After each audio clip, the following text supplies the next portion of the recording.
देवी सीता,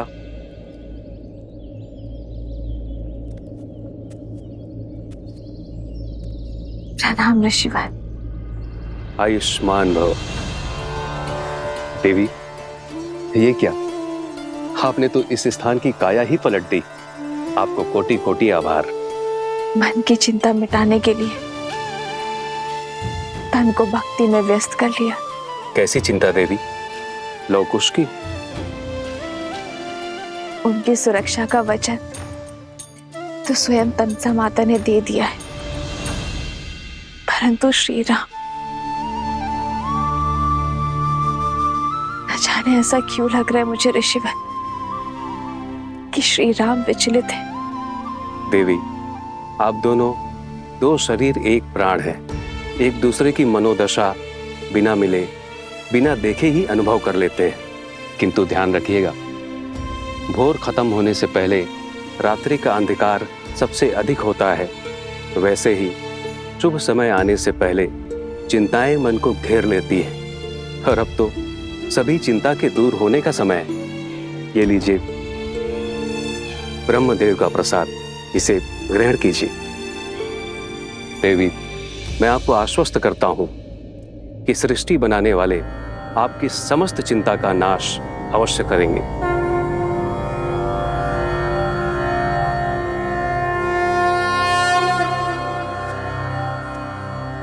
ओम ब्रह्मवे नमः। ओम ब्रह्मदेवाय नमः। देवाय नमः। ओम ब्रह्मदेवाय नमः। देवाय नमः। ओम ब्रह्मदेवाय नमः। सीते, राम,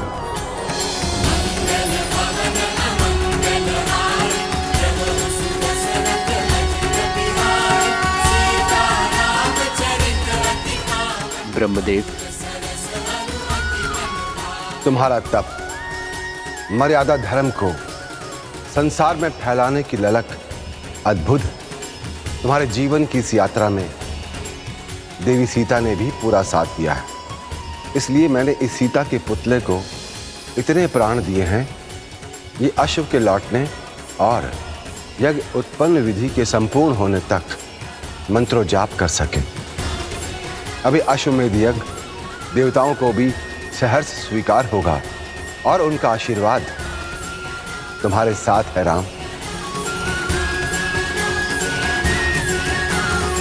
यज्ञ का अभिमंत्रण अश्व को आसुरी शक्तियों और दुर्घटनाओं से बचाता है, किंतु केवल तब जब देवताओं का आशीर्वाद हमारे साथ हो। धन्यवाद ब्रह्मदेव।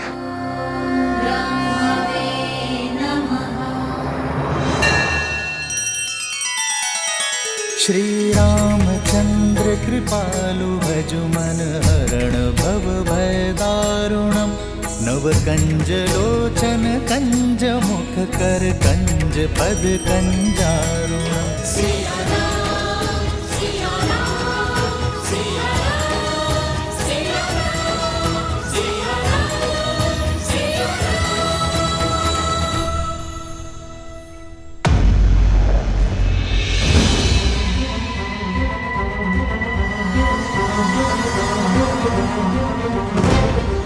राम की हार और तुम्हारे नाश का समय आ गया अश्व।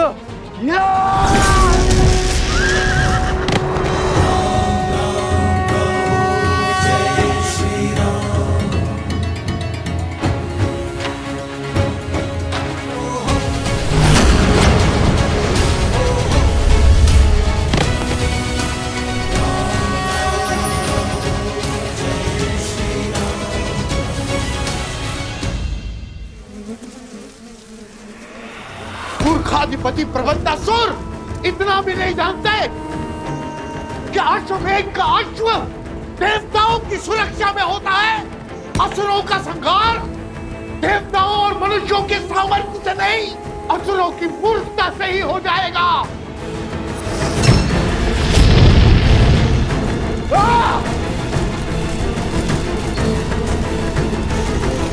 कुछ बोलते रहो कुछ, अन्यथा समझ नहीं आएगा कि तुम साथ हो के पीछे छूट गए।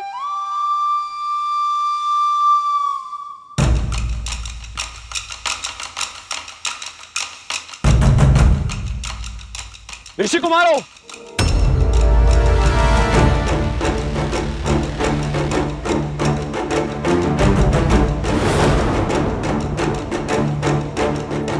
मधुरापुरी, नरेश, शत्रुघ्न, आप सच हो जाओ। इनसे युद्ध करे बिना हम आगे नहीं बढ़ सकते। मैं यहां यज्ञ का अश्व लेने आया हूं। चुपचाप उसे मुझे सौंप दो। वचन देता हूं मैं तुम्हें कि तुम्हें कुछ भी नहीं होगा। बड़े दयालु हैं श्री राम, क्षमा कर देंगे तुम्हें। फोन करें, माला संभालो।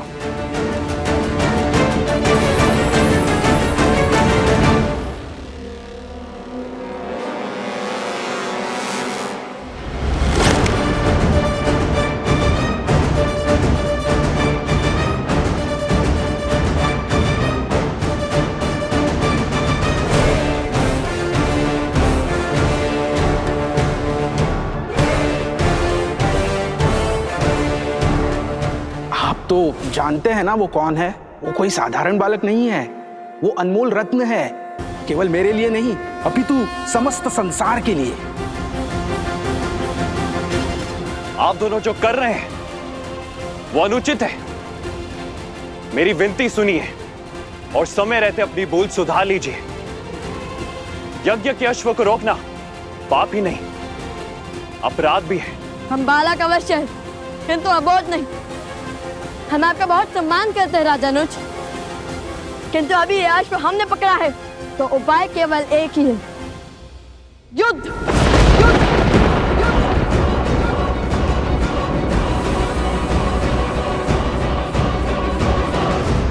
नीति शास्त्र कहते हैं कि व्यक्ति को स्वयं अपनी शक्ति, वास्तविकता से अधिक और दूसरों का प्रेम अपेक्षा से कम ही लगता है। यही भेद आप दोनों के साहस में छलक रहा है। अपनी शक्ति के अनेकों प्रमाण दे चुके हैं हम असुरों के विरुद्ध। मिथिला की प्रतियोगिता में पूरे संसार में अपने बल का डंका बजवा चुके हैं हम। और रही बात दूसरों की प्रेम की, तो हमें आपसे प्रेम की अपेक्षा नहीं है। यदि आप युद्ध से पहले हमें सुप्रभात कह देंगे तब भी हमारी आंखें भर आएंगी। देखिए, मेरे पास पूरी सेना है और आप दोनों बिल्कुल अकेले हैं। युद्ध शास्त्र कहता है कि सेना के सामने युद्ध करने का साहस तो महारथी को भी नहीं करना चाहिए। जैसे सर्पों के टोले में नागराज महाबली होकर भी नहीं जाता। नागराज भले ही ना जाए, गरुड़ या नेवले अकेले जाते हैं सर्पों की टोली में। स्वयं को क्या समझते हो, गरुड़ या नेवला? काल बेलिया जो सर्पों को अपनी बीन पर नचाते हैं। शस्त्र भी उठाएंगे या अयोध्या में केवल वाक युद्ध की प्रथा है? हम वो शत्रु नहीं जो आपकी निरर्थक बातों से ही मर जाए।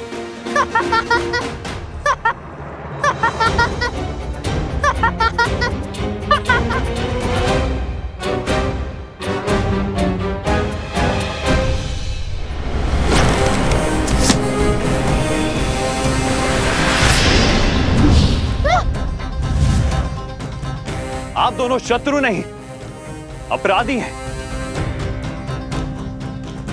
अयोध्या के अश्व का हरण कर पाप किया है आप दोनों ने।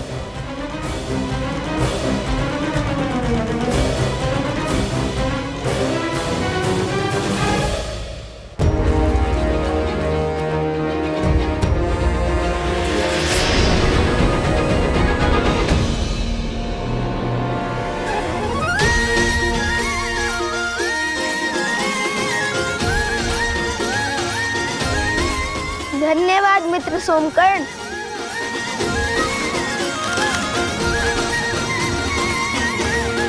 अश्व को रोकना अपराध नहीं, चुनौती है जो हमने स्वीकारी है।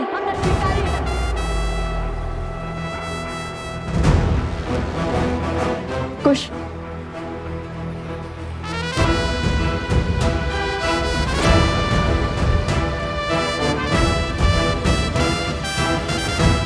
आपका शत्रु स्वयं चुनौती बन यहाँ वहाँ घूम रहा है।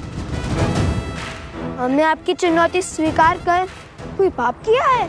चुनौती राजाओं के लिए है, ऋषियों के लिए नहीं।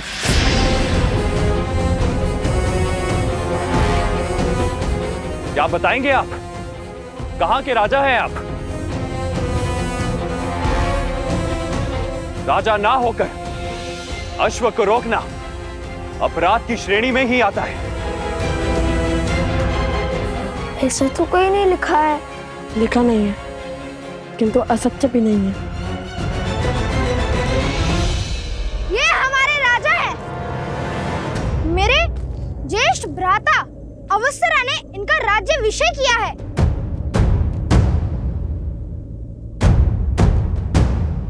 बताओ कहां के राजा हैं ये दोनों? कुछ अंतर पर एक गांव है जहाँ की प्रजा विचित्र रोग से ग्रसित है। उस गांव की प्रजा की रक्षा करने का संकल्प किया तो उसी क्षण मेरे भ्राताश्री ने लव भैया का राज्याभिषेक और कुश का युवराज पद पर अभिषेक कर दिया।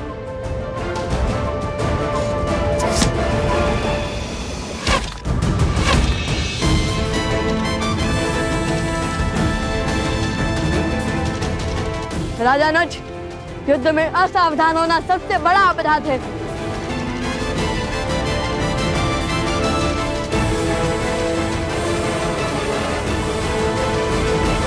सैनिकों, महाराज ने किसी का भी रक्त बहाने से निषेध किया है। स्मरण रहे, इन ऋषि कुमारों को केवल हमें बंदी बनाना है।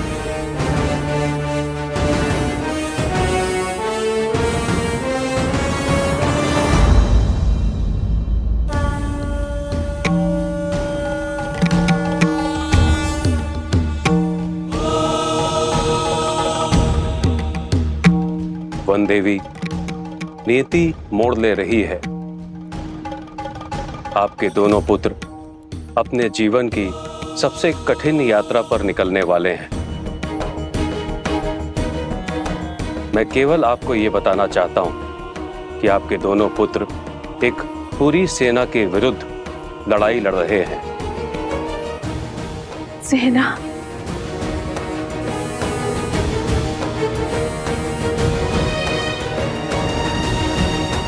हे महादेव,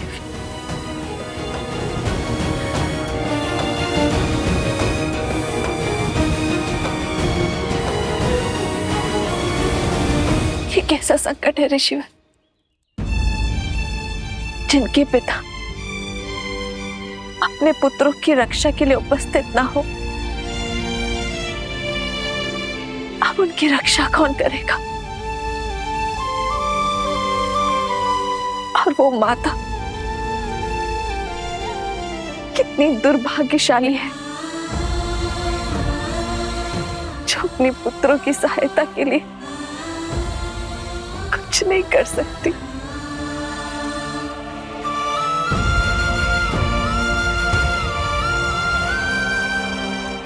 ऋषिवर, कोई तो उपाय होगा ना कि इस संकट से बाहर पा सके, मैं अपने पुत्रों की रक्षा कर सकूं। बताइए गुरुवर।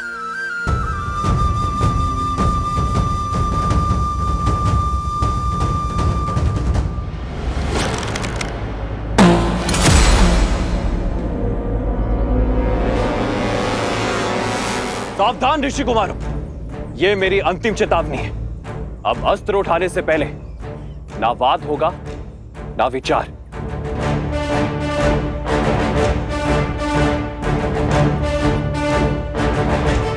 यदि अब भी ये नहीं रुके तो मुझे इन पर प्रहार करना ही होगा।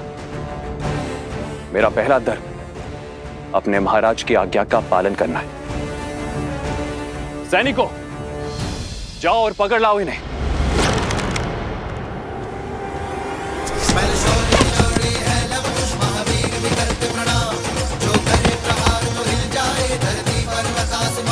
दिव्यास्त्र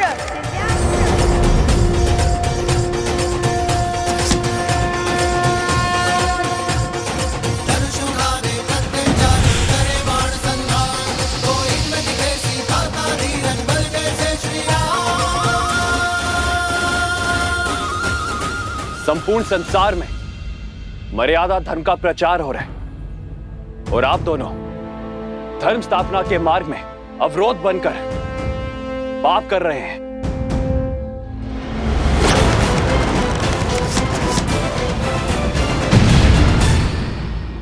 सुन रहे हैं भैया, राज अनिल शत्रुघ्न मर्यादा धर्म की बात कर रहे हैं। इस राज्य की प्रजा को स्त्री के सुखों का, सुरक्षा का, सौभाग्य का बलिदान मांगकर संतोष दिया जाता है। वहाँ कैसा राजधर्म?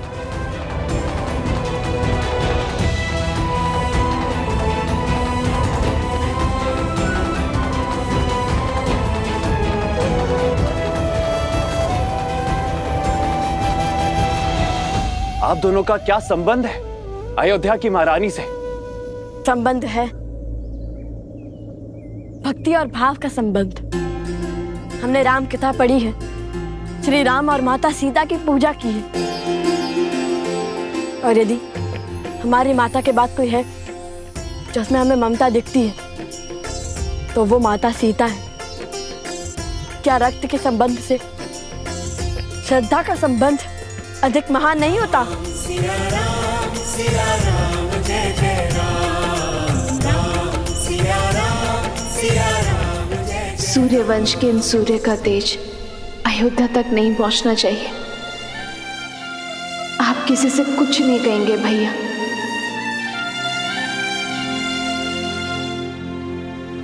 धन्य है आप अभी मां, श्री राम से दूर रहकर अपनी पहचान को गुप्त रखकर भी इन बालकों को श्री राम की परछाई बनाया आपने। स्पष्ट है ये दिव्य बालक और कोई नहीं, आपके और भैया के ही पुत्र हैं। वेदों में कुछ ऐसे मंत्रों का विवरण है जिनका पाठ करने से स्वयं देवताओं को रक्षा करने के लिए बुलाया जा सकता है। आप उनका पाठ आरंभ करें और मुझे पूर्ण विश्वास है कि देवता आपकी सहायता अवश्य करेंगे।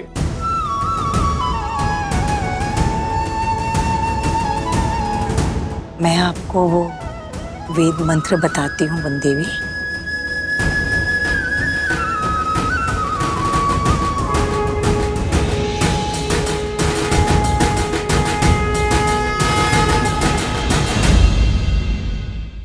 हे वरुण देव, आपकी शक्ति अपरंपार है। श्री राम के अयान का महत्वपूर्ण भाग रहे हैं आप, और आप मेरे पुत्रों को आपकी सहायता की आवश्यकता है।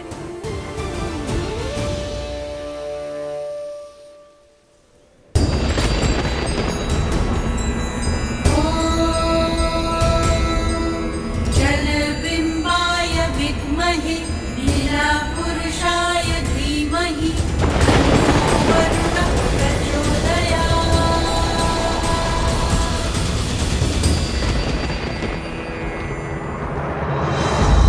मुझे जाने की आज्ञा दीजिए भैया। हनुमान का कोई समाचार आया? पवन पुत्र हनुमान पधार रहे हैं। जय जय पवन पुत्र हनुमान। प्रणाम प्रभु। मैंने पूरे त्रिवेणी क्षेत्र को छान लिया है, किंतु प्रभु मुझे अश्व कहीं नहीं मिला।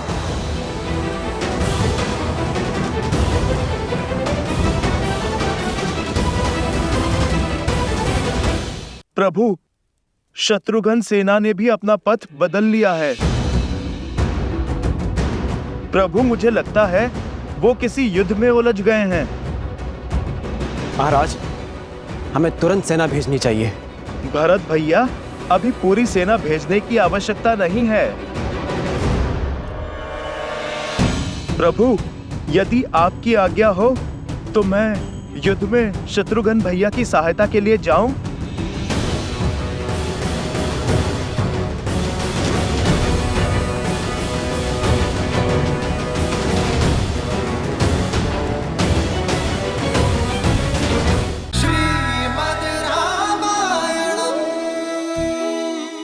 प्रभु यदि आपकी आज्ञा हो तो मैं युद्ध में शत्रुघ्न भैया की सहायता के लिए जाऊं।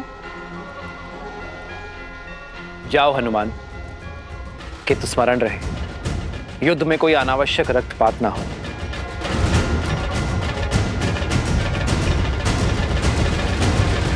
जय श्री राम।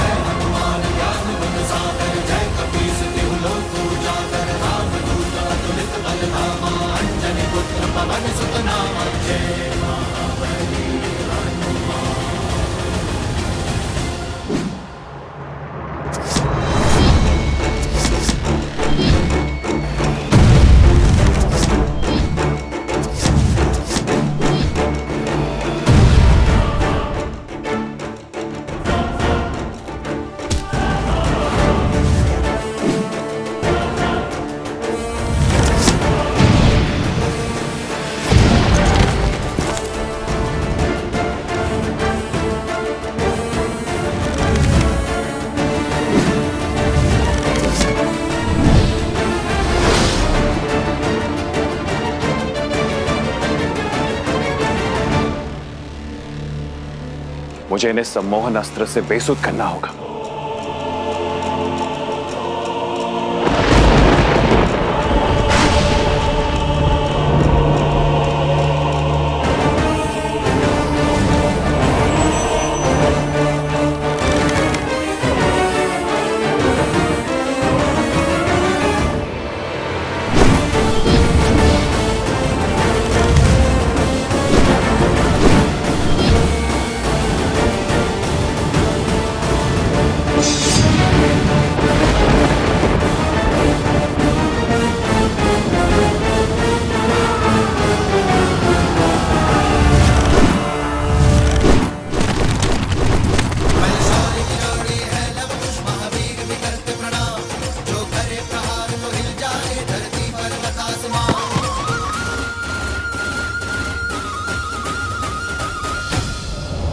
नागस्त्र।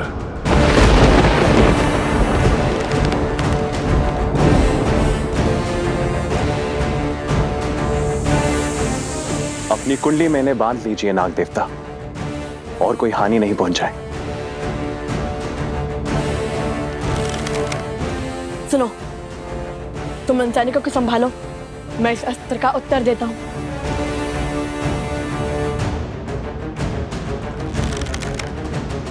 गरुड़ास्त्र, गरुड़देव हमारी रक्षा कीजिए।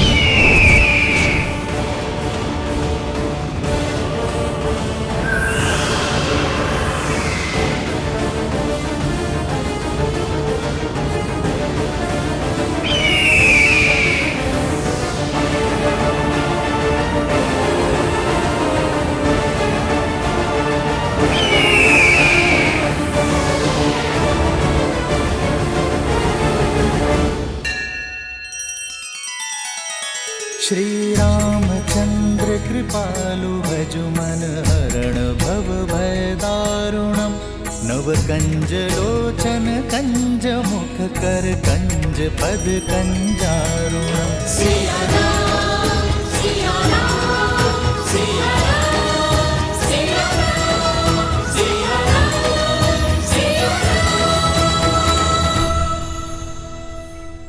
सैनिक, मेरे अस्त्र से बचकर तो दिखाओ।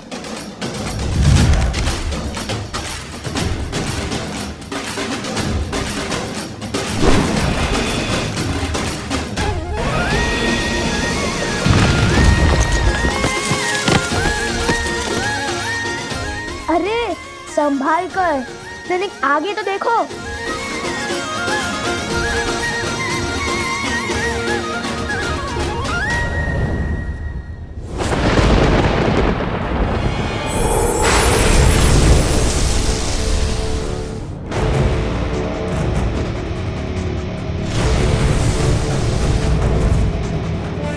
लगता है ये वरुणास्त्र चला रहे हैं। वरुण देव, अपनी कुंडली में इन बालकों को बांध लीजिए।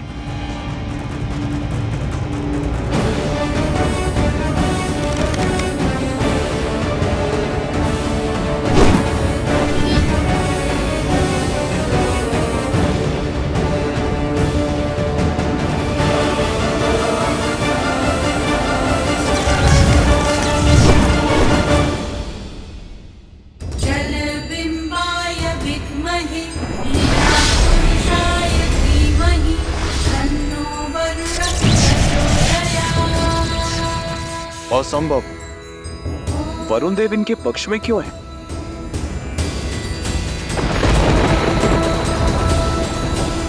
जलबिम्बाय विद्महे लीलापुरुषाय धीमहि तन्नो वरुणः प्रचोदयात्।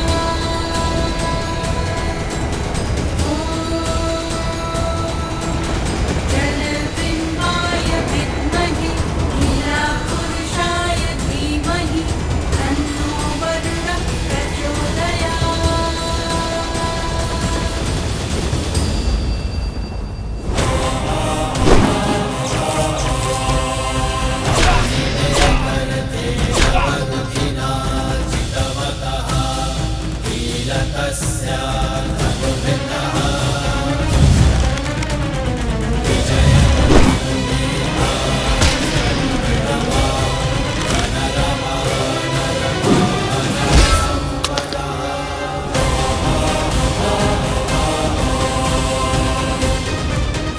अब हम बताते हैं कि सम्मोहन अस्त्र का प्रयोग कैसे किया जाता है राजानुज शत्रुघ्न जी।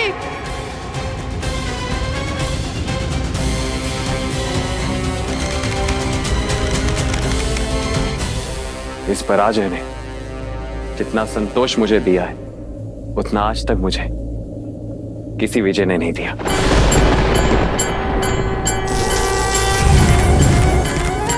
शीघ्र ही मेरी प्रसन्नता का कारण ये संसार जानेगा और मानेगा। ये पराजय स्वीकार कर शत्रुघ्न ने कोई द्रोह नहीं किया।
धन्यवाद वरुण देव। सोमकांत, तुम कहाँ हो? कहीं दिखाई ही नहीं दे रहे। मैं तो कब से आना चाहता हूँ, किंतु ये स्वर्ण कमल है ही इतना भारी कि मैं चल ही नहीं पा रहा।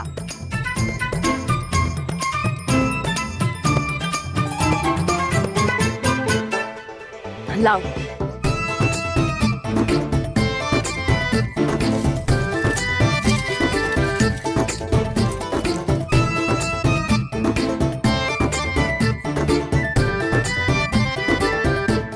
तुम कितने भोले हो सोमकर्ण। स्वयं अदृश्य होने के स्थान पर अश्व को अदृश्य कर दिया होता। किसी अदृश्य अश्व के पीछा कैसे किया जा सकता है? कुश, एक बांस या फिर एक गन्ना लाओ, उसे इसमें हम लटका देंगे, अन्यथा हम यूं ही अदृश्य होते रहेंगे।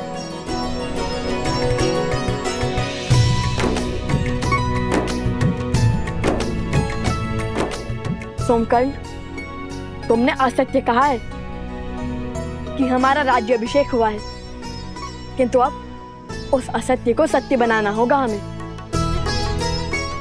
अयोध्या से अन्य कोई सेना आए उससे पहले हमें वो औषधि खोजनी होगी और उन गांव वालों को उनके रोगों से मुक्त कराना है।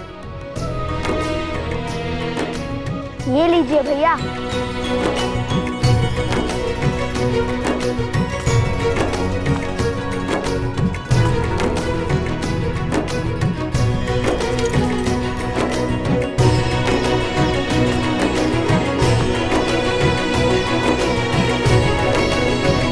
चलो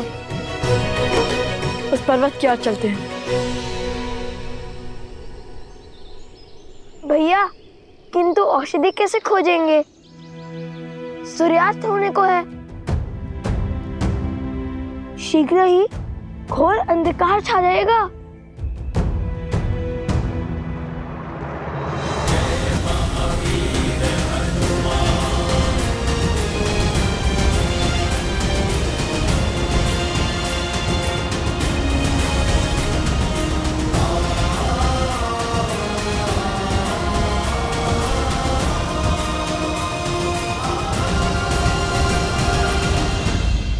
पिताश्री, शत्रुघ्न समझ चुके हैं लव कुश और कोई नहीं, श्री राम और माता सीता के पुत्र हैं और स्वयं उनके भतीजे हैं। किंतु संसार उन्हें इस निर्णय के लिए राजद्रोही क्यों कहेगा? कर्तव्य और भाव के बीच चुनाव कैसे किया जाए? क्या हृदय का कोई स्थान नहीं? प्रिय गणेश, यूं समझ लो कि कर्तव्य कलकल करते एक नदी की भांति है, जिसकी अपनी ही गति है, अपनी ही दिशा है और अपना ही एक उद्देश्य है, जिसे धर्म निर्धारित करता है। और हमारा हृदय और उसकी भावनाएं वो वायु से उत्पन्न हुई लहरों की भांति होती हैं, जो आती जाती रहते हैं, कभी स्थिर तो कभी अस्थिर। परंतु जब ये लहरें ही नदी की दिशा निर्धारित करने लगे तो नदी अपने पथ से भटक जाती है।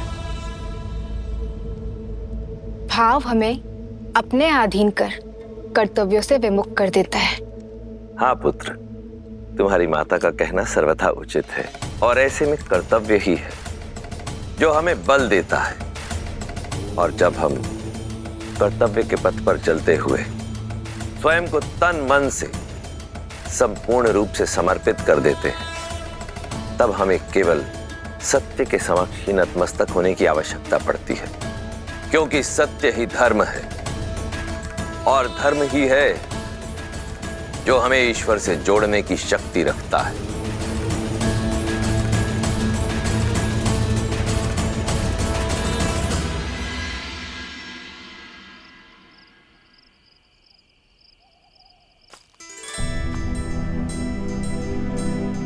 अब जब तक हम ना लौटे तुम यही रहना।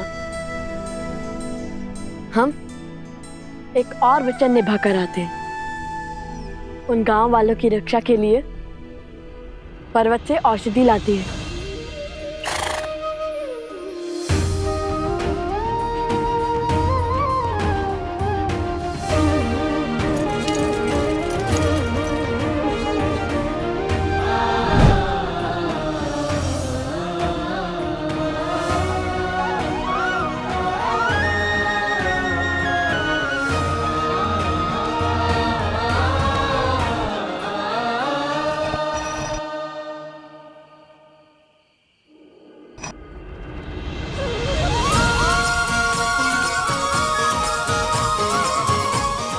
अब तुम्हें खोजने में कठिनाई नहीं होगी मित्र।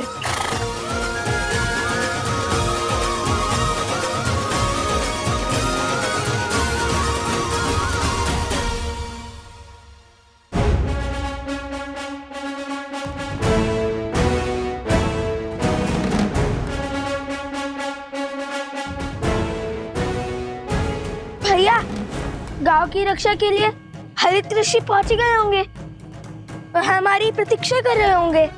किंतु यदि ऊपर अनेक वनस्पति हुई तो हम उनमें से एक जड़ी बूटी कैसे पहचानेंगे? मैं भी तो वही सोच रहा हूँ। जब हनुमान जी संजीवनी लेने गए थे तब विद्या सुषेण जी ने उन्हें क्या कहकर भेजा था? यही कि संजीवनी बूटी चमकती है।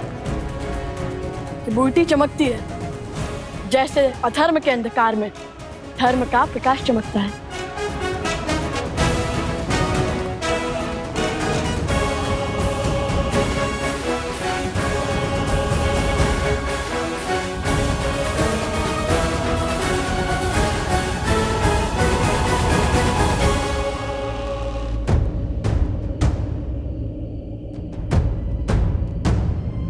लो, या तो कई बूटी चमक रही हैं, अब कैसे ढूंढे बूटी?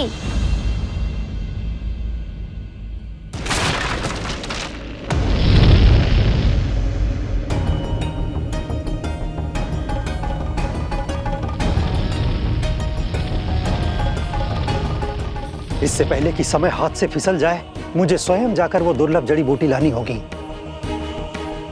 क्योंकि लवकुश को आने में समय लग रहा है। उन्हें तो ज्ञात ही नहीं होगा कि वो बूटी कौन सी है। हम आपके साथ चलते हैं ऋषिहरित। आपको जाने की कोई आवश्यकता नहीं है ऋषिवर।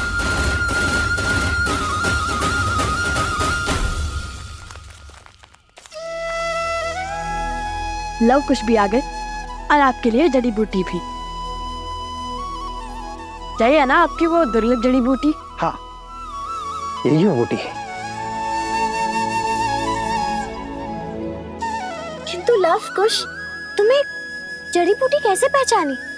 बताएंगे बताएंगे।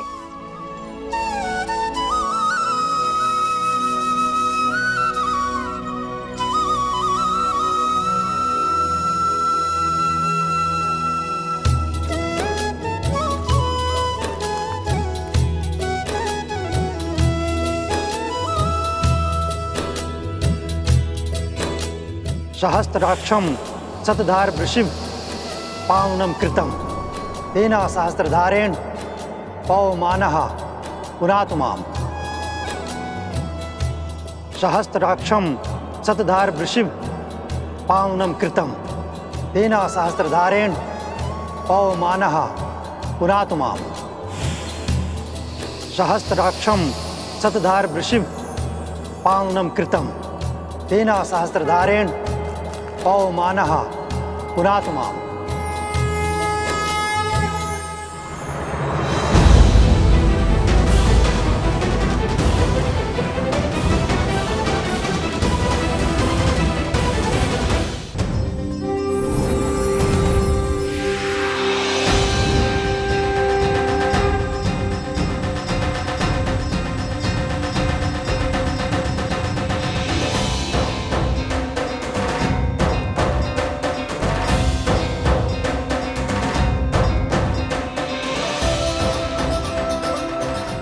मैं निरोगी हो गया, मेरा रोग भी ठीक हो गया, हम सब स्वस्थ हो गए। धन्यवाद ऋषिवर, आपके कारण। मेरे कारण नहीं, ये सब तो लवकुश ने किया है। धन्यवाद। आप दोनों का कोटि कोटि धन्यवाद। आप दोनों ने अपने प्राणों को संकट में डालकर हमारी सहायता की। आपका साहस और सामर्थ्य सदैव बना रहे। आप दोनों इस संसार के लिए एक उत्तम उदाहरण बन के उभरे।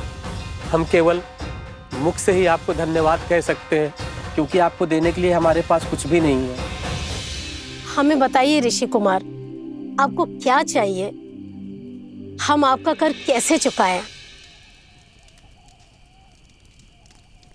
हमें कुछ भी नहीं चाहिए। हमें जो उचित लगा, जो धर्म संगत लगा, हमने बस वही किया।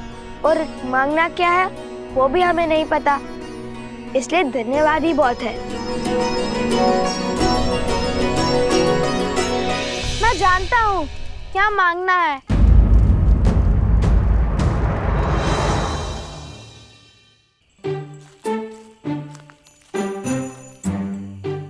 अभी कुछ समय पहले मैं एक मिथ्या कहकर आया हूँ, उसे सत्य करने का समय अब आ गया है।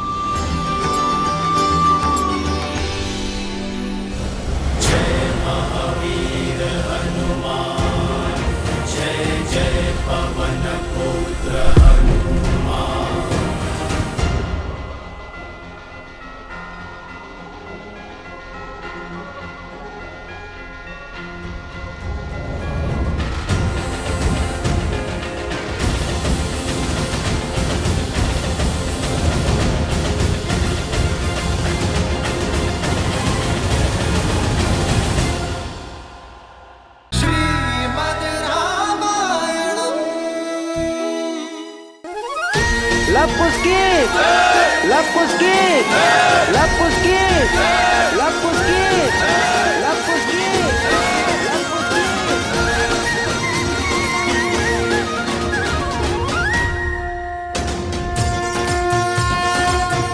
ये टीका आपके इस गांव पर आधिपत्य का संकेत है।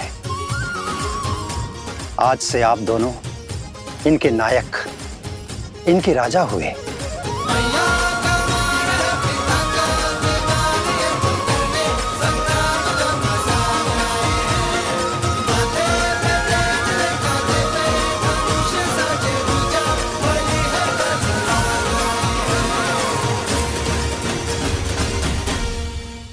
देखा, कहा था ना तुम दोनों राजा हो। और अब ये सब मैं राजा का मान सम्मान देंगे और अश्व को रोकने का अधिकार भी मिल ही गया। क्या बताएंगे आप? कहाँ के राजा हैं आप? तुम हमारे साथ रहकर बुद्धिमान हो गए हो सोमकर्ण, अति उत्तम।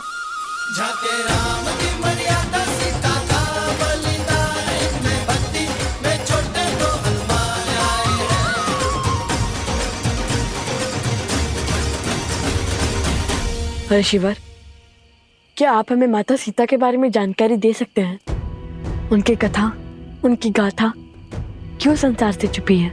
देवी सीता ने स्वयं को संसार से छुपाना स्वयं ही स्वीकारा है। उनकी इच्छा का सम्मान करो पुत्रों। किंतु उन्हें छुपने की क्या आवश्यकता है? वो तो निर्दोष है ना? किसने कहा कि केवल एक दोषी ही स्वयं को छुपाता है? बीज भी संसार को वृक्ष की छाल देने से पहले स्वयं को भूमि में छिपाकर रखता है। देवी सीता का अज्ञातवास भी एक आवरण है। समय आने पर उनके सत्य की छाया पूरे संसार को आशीष देगी। तो यदि हम उन्हें खोजना चाहे तो हमें कोई संकेत मिलेगा? तो कदाचित इस बार बीज को अंकुरित होने में सहायता की आवश्यकता है। देवी सीता, विधि का विधान है बच्चों, और विधान में जब जहां जिसकी आवश्यकता होती है उसके वहां पहुंचने के संकेत और मार्ग स्वयं ही बन जाते हैं।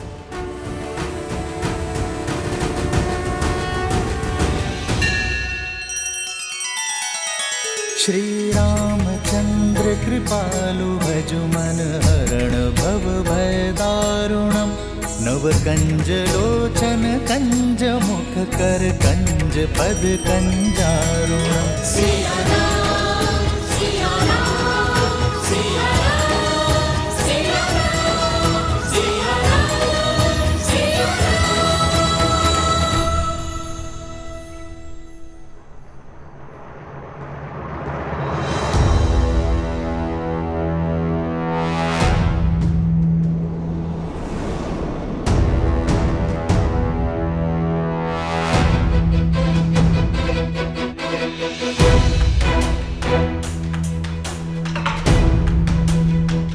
यहाँ युद्ध के बाद छाई शांति है। ना पशु है और ना ही पक्षी। सब भयभीत होकर छिप गए हैं, अर्थात युद्ध निकट ही घटा है।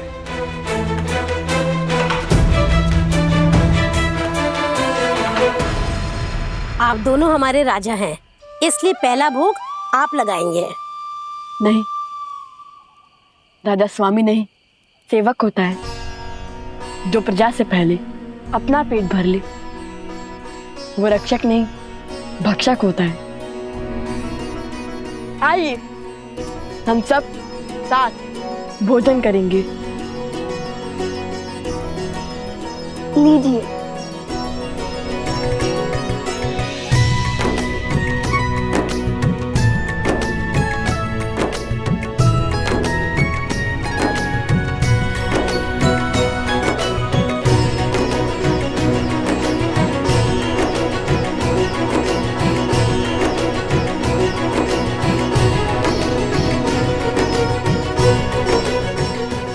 आहा, आनंद आ गया।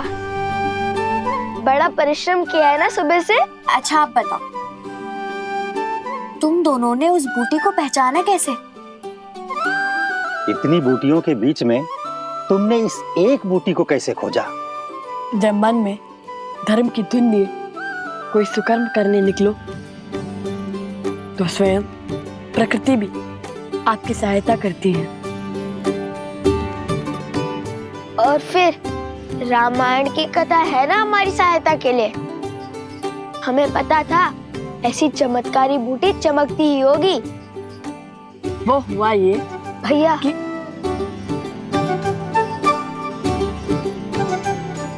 हाँ, जानता हूँ कि अपनी वीरता की कथाएं सुनाने में तुम्हें अधिक आनंद आता है, किंतु हाँ, स्मरण रहे, सत्य में कल्पना की मिलावट नहीं होनी चाहिए। मैं तो सदा सत्य ही कहता हूँ। तो हुआ ये कि हमें ज्ञात था कि बूटी अवश्य चमकेगी, किंतु जब हम वहां पहुंचे तो देखा यहाँ तो हर वनस्पति चमक रही है। चलिए भैया नीचे चलते हैं। इतनी शीघ्र हार मान गए तुम? नहीं, मैं तो नीचे तल से हनुमान जी की भांति पर्वत उठाने की बात कर रहा हूँ। पर्वत उठाना इतना सरल लगता है तुम्हें? तब तो एक ही मार गए, इतना घोर युद्ध कर थक गए। अब एक एक बूटी खाकर ये पता करना होगा कौन सी काम करती है।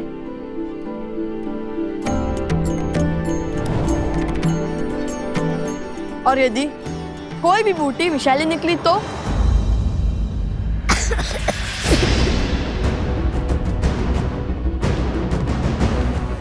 कुछ तुम ठीक तो हो ना? कुछ उगलो से कुछ।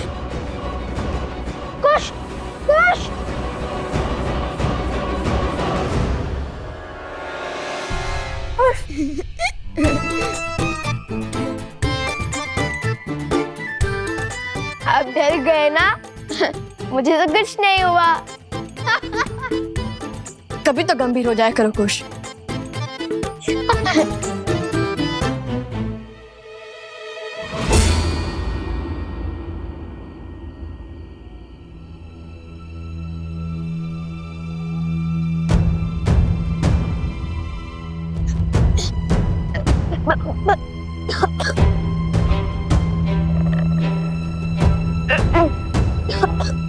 बार बार तुम्हारे जाल में नहीं फंसूंगा मैं।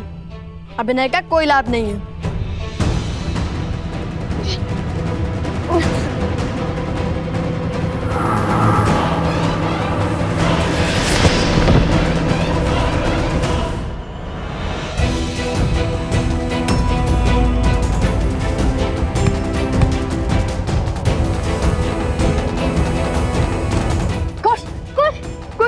कुश, क्या हो गया तुम्हें? ये बूटी तो सदी में विषैली निकली। कुश उठो, कुश। फिर क्या? मेरा नीलाकंठ देखकर भैया को विश्वास तो हो गया था, किंतु लगता है विष फैल रहा है। अब क्या करें? भैया अब बूटी खोज लोगे ना? कैसे कुश? तुम्हारी अटपटी बातों से ही तो मुझे नए मार्ग दिखते हैं। तुम्हारे बिना मैं क्या करूंगा?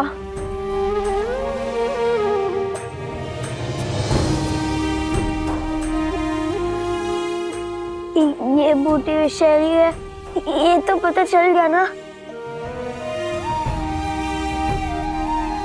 किंतु इनमें से वो बूटी कौन सी होगी जो आत्मा के मैल को मिटा सके? मैं तुम्हें कुछ नहीं होने दूंगा। मैं बूटी अवश्य खोजूंगा। सोम, तुम कुछ के साथ रहो, मैं बूटी लेकर आता हूँ।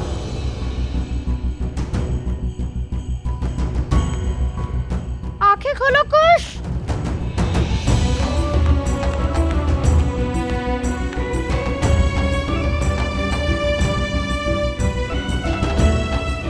मलिनता को कौन मिटा सकता है? ऐसी क्या पवित्रता हो सकती है? अग्नि? नहीं। गंगा? किंतु वो तो यहाँ से कोसों दूर है। हे प्रभु, सहायता कीजिए हमारी।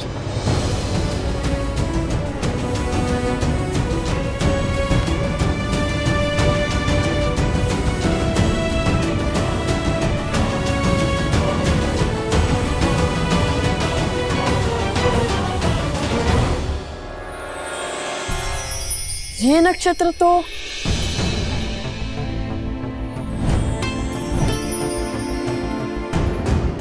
पुष्य नक्षत्र है, पवित्रता का चिन्ह। और पुष्य नक्षत्र के स्वामी तो स्वयं बृहस्पति देव हैं। हे बृहस्पति देव, सहायता कीजिए हमारी। ओम बृहस्पते नमः, ओम बृहस्पते नमः।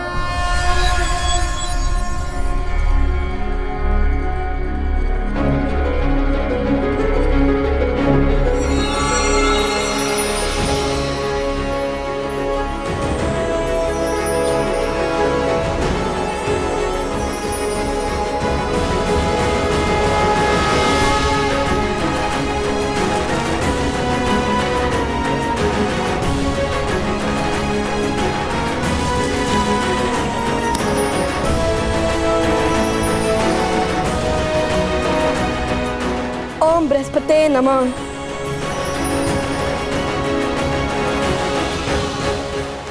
कुश। ओम बृहस्पतिये नमः, ओम बृहस्पतिये नमः।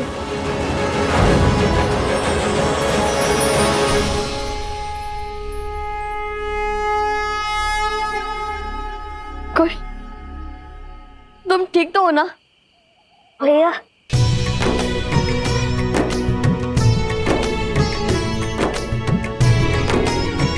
कुश, मेरे भाई, इस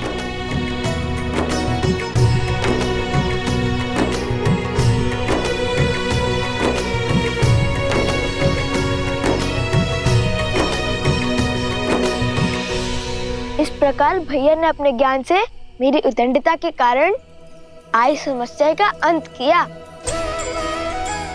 किंतु सदैव की भांति कुश की उद्दंडता के कारण ही हमें इतनी शीघ्र इस विपदा का हल मिल गया। अवश्य, हनुमान जी से कम नहीं हो तुम दोनों भाई।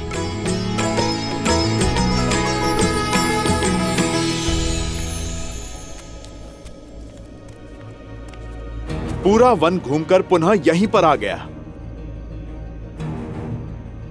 मुझे कोई संकेत नहीं मिल रहा।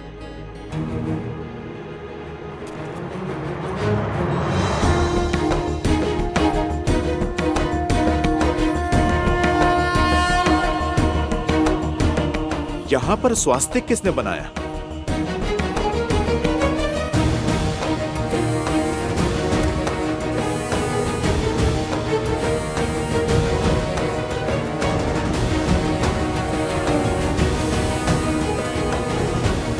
केवल इसी वृक्ष पर चिन्ह है। शीघ्र चलिए, मुझे आप सबको कुछ अलौकिक दिखाना है। अर्थात सीता माता मिल गई क्या तुम्हें? माता सीता तो नहीं, किंतु उन तक पहुंचने की सिद्धि अवश्य मिल गई। सोचिए भाभी श्री, सोचिए।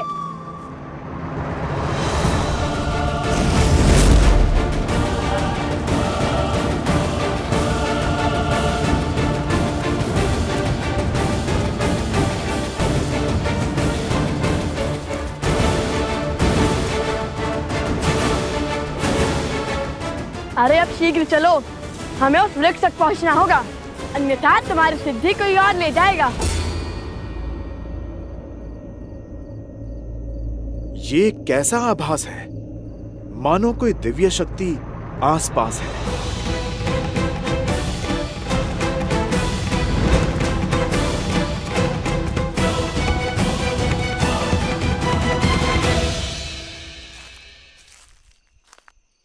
हनुमान जी!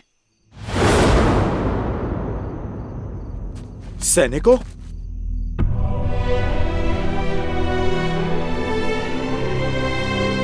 ये किसने किया?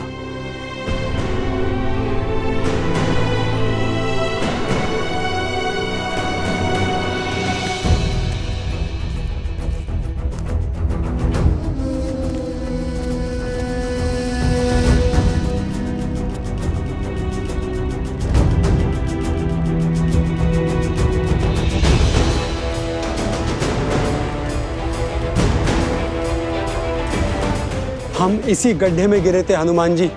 उन ऋषि कुमारों पर जब हम प्रहार करने गए तो उन्होंने हम पर ब्रह्मास्त्र छोड़ दिया।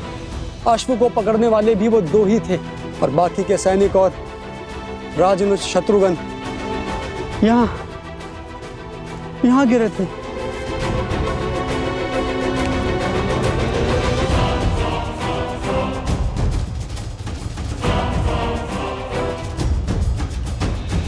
हम उन्हें बचा नहीं पाए, मैं गड्ढे में ही रह गया। उनके समक्ष लड़ने का साहस नहीं जुटा पाया।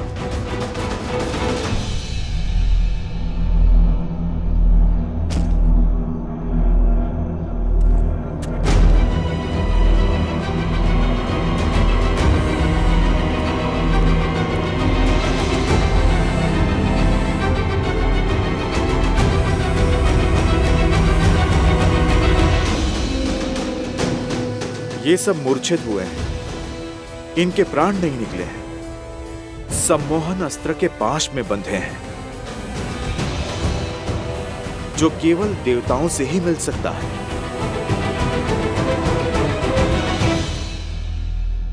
पर शत्रुघ्न भैया कहाँ हैं?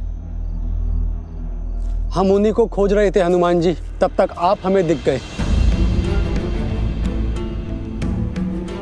लगता है इन बालकों के पास दैवीय शक्तियां हैं।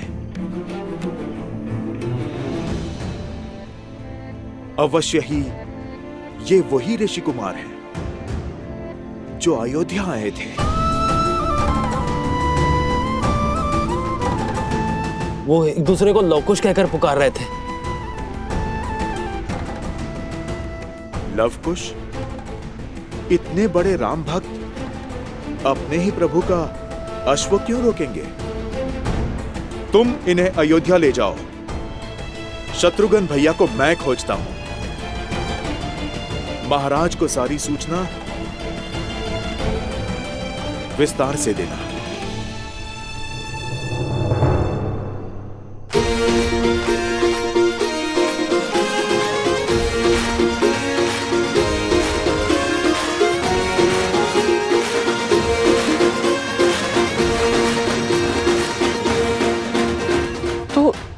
तुमने उसे पकड़ ही लिया? है ना अद्भुत? कहा था ना, लवकुश कुछ भी कर सकते हैं। सच्ची में तुमने उसे पकड़ लिया? अरे अवश्य।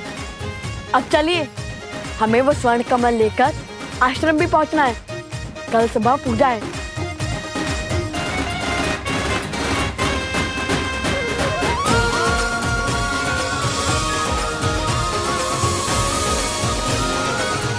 प्रभु, अद्भुत शक्ति के साथ लड़ रहे थे वो दोनों ऋषि कुमार। दिव्य अस्त्र थे उनके पास और एक दूसरे को वो लवकुश कहकर पुकार रहे थे।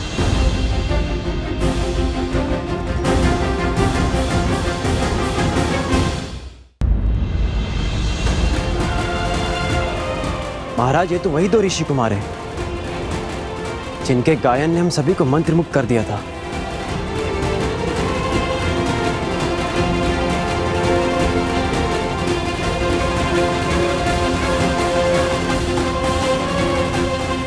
उनकी गायन की भांति उनका युद्ध कौशल भी बहुत अद्भुत था। जैसे युद्ध नहीं कोई खेल हो और चिंता का तो कोई भाव ही नहीं था उनमें। अक्षम्य है ये, हमारे वीर योद्धाओं का अपमान है। 2 बालक जो युद्ध को मनोरंजन समझते हैं, हमारी सेना को परास्त करके चले गए।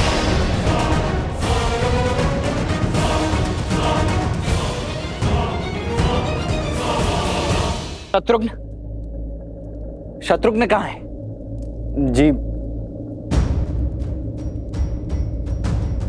जी वो रामानुज और बाकी सैनिक सम्मोहन अस्त्र से मूर्छित हो गए थे और उसके पश्चात रामानुज शत्रुघ्न लुप्त हो गए। हनुमान जी उन्हें खोजने का प्रयास कर रहे हैं।